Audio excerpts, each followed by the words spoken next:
Depressed. Admission টাইমটা ডিপ্রেশনের, এটা খুবই স্বাভাবিক। শুধু অ্যাডমিশন না, আসলে তুমি যদি ভার্সিটিতে উঠো, ধরো তুমি বুয়েটে চান্স পাইছো, বুয়েটে চান্স পাওয়ার পরে যেই ডিপ্রেশনটাই পড়বা, তুমি চিন্তাও করতে পারবে না ভাই। তোমরা সবাই এখন কি কোনো না কোনো কলেজের টপার, তাই না? আমি নিজেও কোনো না কোনো একটা কলেজের টপার ছিলাম।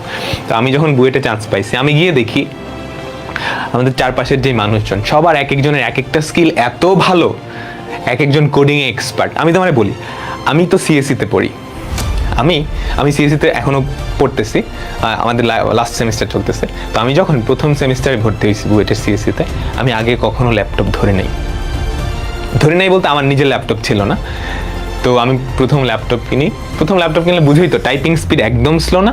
তো আমাদের প্রথম ল্যাবে গিয়ে ল্যাবের মধ্যে কিছু প্রোগ্রামিং প্রবলেম দিছে সলভ করতে, আমি এক লাইনও লিখতে পারিনি। তার আগেই 2-3 জনের শেষ।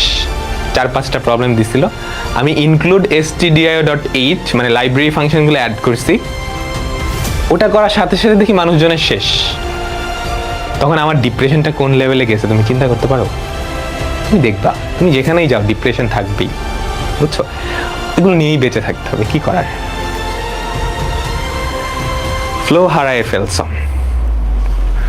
পড়াশোনা করলে তো ফ্লো হারানোর কথা না।